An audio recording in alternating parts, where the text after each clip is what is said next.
Hey kindergarten, I hope you had a great weekend and you're ready for some math on this Monday. So let's get started. Okay, for our number talk, we're going to be talking about subitizing. So subitizing is when you are able to look at something such as a 10 frame and be able to automatically say what number it's showing. It could be a 10 frame when you subitize. You could be looking at how many fingers someone is holding up and be able to immediately say, and that's called subitizing too. It may not just be 10 frames or fingers. It could be dominoes. Dominoes have different dots on them. If you're able to look at that and without having to count them all out, know how much it is without having to count, that's being able to subitize. So you can subitize lots of different things, not just 10 frames. But we are going to be working on 10 frames right now. So looking at this 10 frame, what do you see? How many are on my 10 frame? Okay, so some of you may have been able to look at this 10 frame and knew immediately how many it was showing. Others may have had to count to figure out how many there were, and that's okay right now. Sometimes it takes others a little bit longer than some to start subitizing. That's fine. Let's count first to figure out how many there are. There are, ready? Count with me. 1, 2, 3, 4, 5, 6, 7, 8, 9, 10, 11, 12. So this 10 frame has 12 counters on it. It has 12. Now some of you may not have had to count, like I said. You may have been able to look at this and see exactly how many there were.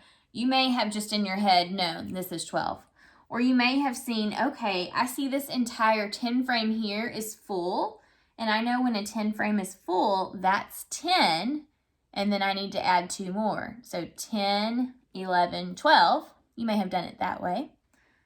You may have said, I see that there are 5 and 5 and then 2 more. If you know how to count by 5s, you could have said 5, 10, and then by 1s, 11, 12. So there are several different ways you may have been able to subitize and figure out the answer to this 10 frame. Let me make another number for you. What number is on my 10 frame now?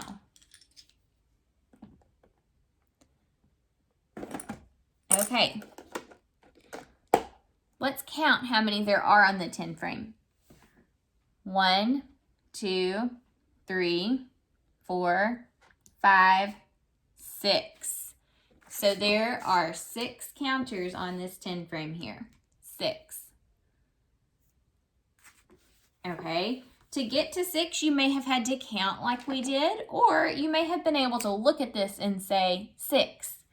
You may have seen that the whole entire top row is filled up, and you know when the whole top row is filled up, that is 5, and then add 1 more, 5, 6. So you may have figured it out that way. You may have looked at this 10 frame and said, oh, it needs 1, 2, 3, 4 left to be filled up. So if it needs 4 more, I know that 6 and 4 makes 10, so this must be 6. There are several different strategies that you could have used to figure this out. Later on, as you get older, you may learn how to count by 2s, and you may have grouped these into 2s and seen 2, 4, 6. So keep working on subitizing at home. Remember, subitizing is just being able to look and without having to count each one, know exactly how many there are. So if you practice, you will get better at subitizing. And I know especially Jack Hartman has some really awesome videos over subitizing that you can also watch. All right, we're going to look at our word problem now. First, I'm going to draw apps check on my board. Whoops, that was crooked, but that's okay.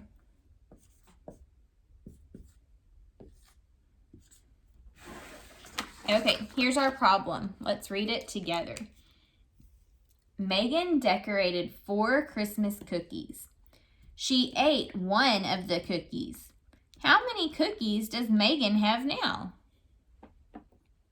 Okay, So Megan was decorating cookies and she ate some. What question are we trying to solve in this problem? What were they asking us? Listen one more time while I read it and listen for what we are being asked. Megan decorated 4 Christmas cookies. She ate one of the cookies. How many cookies does Megan have now? So look, this sentence ends with a question mark, which means this is the sentence that has the question in it. This whole sentence here. How many cookies does Megan have now? That's what we need to solve. Okay, but before we solve, we're going to listen to each sentence again and listen for what is important that we really need to know and pay attention to. Megan decorated 4 Christmas cookies. What number may be important in that sentence? 4 is important. It helps us to know how many cookies she started with. She ate one of the cookies. The number 1 is important because it tells us how many she ate. And also the word ate is important. If someone eats something, are they going to be getting more of the cookies or are they going to be taking away when they eat? They're going to be taking away. So that helps us to know that we may have to subtract. Let's plan. I'm going to draw a part whole mat here. All right, so for my whole, how many cookies did Megan start with? How many did she decorate? She decorated 4 cookies, so 4 goes right here.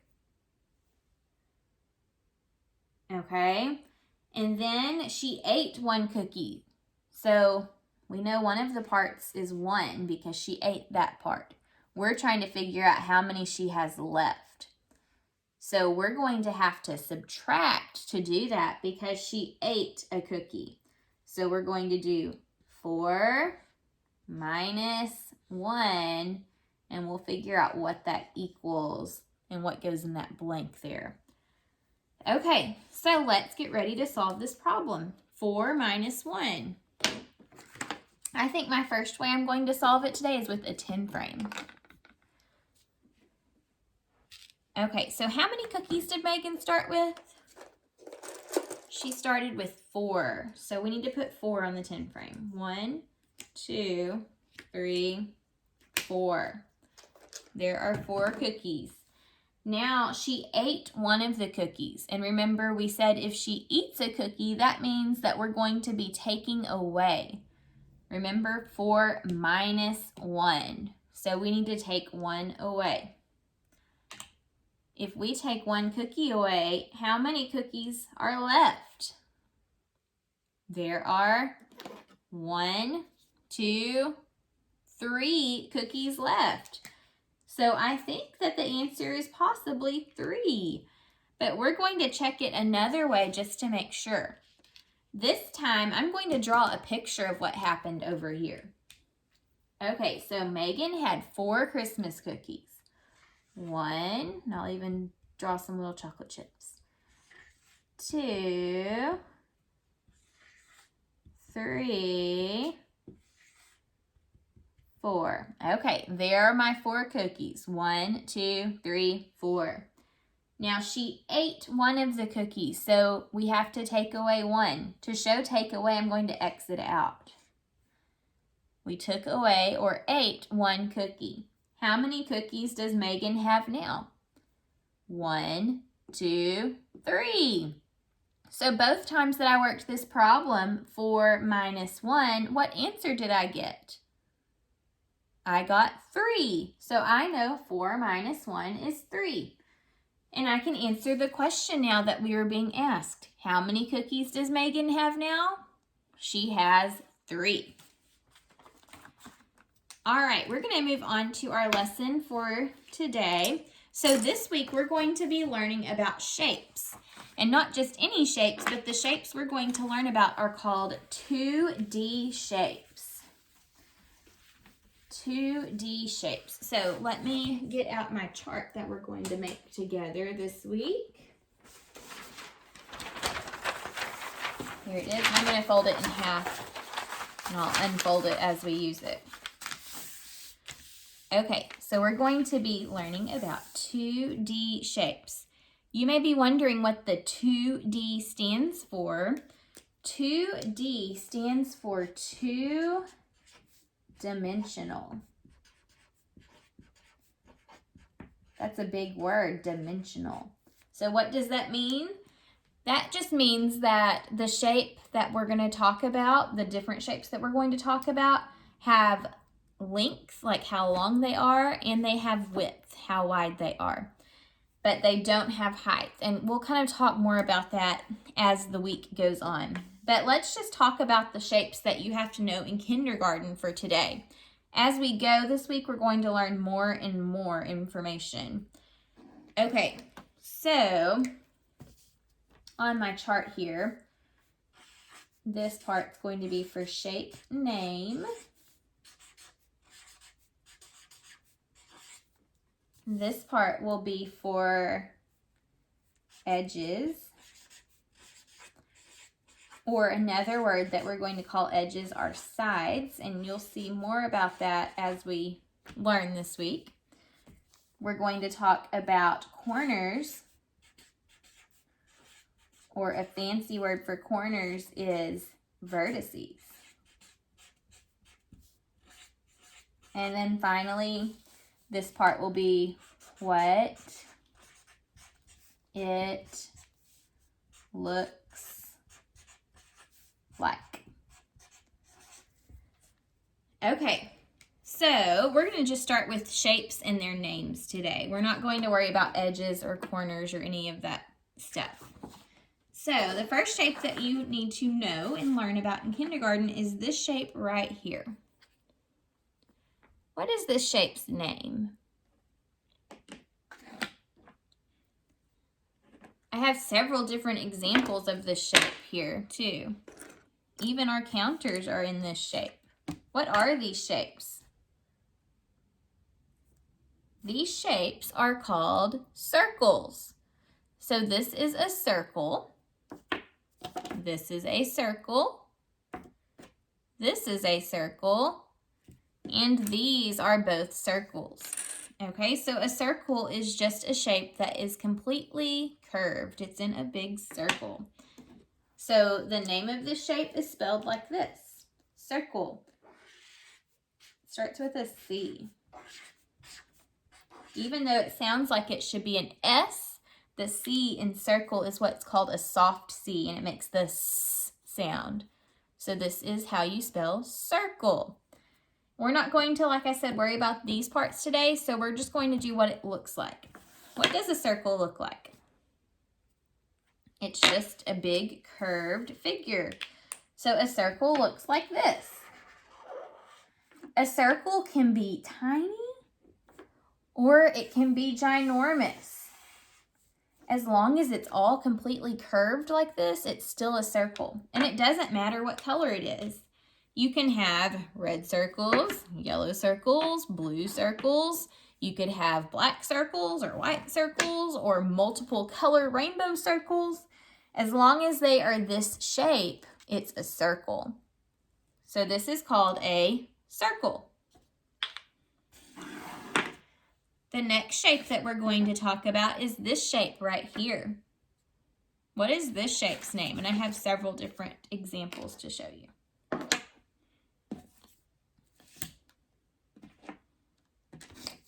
What are these shapes?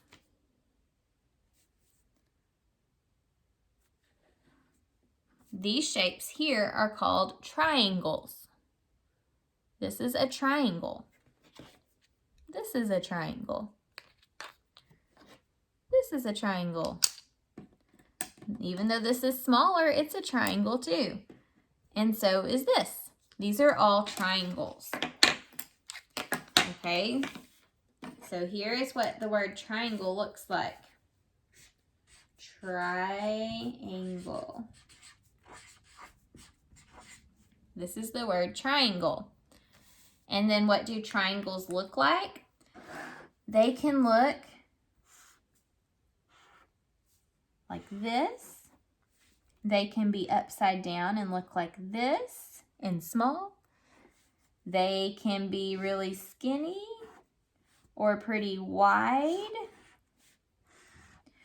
Triangles can also look like this, and we'll talk more about this type of triangle later on this week, but they can look like this too, where they have two straight sides and one slanted side. These are all triangles.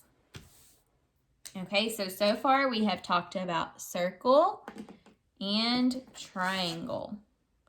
Let's look at the next shape. I'm going to turn my clicker here. All right, the next shape that you're going to learn about in kindergarten is this shape. What are these shapes called? These shapes, when they're long and skinny, or they can be long and wide, it doesn't matter. These are both called rectangles. So rectangle.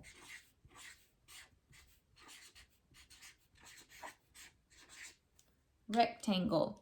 Rectangles have two long sides and two short sides. So the two opposite sides are both equal. They're the same. See? Two opposites, both short. Two opposites, both long. These are rectangles. A rectangle doesn't matter which way it's facing or what color it is. It's still a rectangle. So this is a rectangle. As long as your opposite sides are equal and you have two longer sides and two shorter sides, it's a rectangle.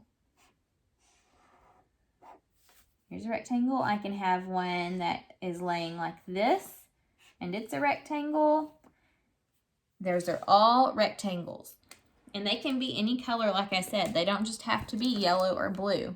You could have a rainbow rectangle. These are all rectangles. Our last shape that we're going to learn about is this shape right here. What is this shape called? The name of this shape is square. Square.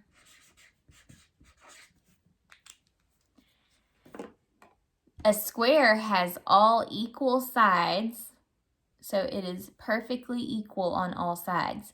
A square is also called a special type of rectangle. Okay, it's a special type of rectangle. So I'm going to write that under it. Special type of rectangle. It's a special type of rectangle. Squares can be big and they can be small. They can be yellow, they can be red or orange or any other color. As long as all of the sides are equal and the corners are square corners, and we'll talk more about that as we go, they're all considered squares. So here are a few examples of squares. It's harder sometimes to draw a perfect square because it's supposed to be completely equal. And sometimes I have a hard time with that, but I try my best. Okay, so big or small, it can be facing sideways.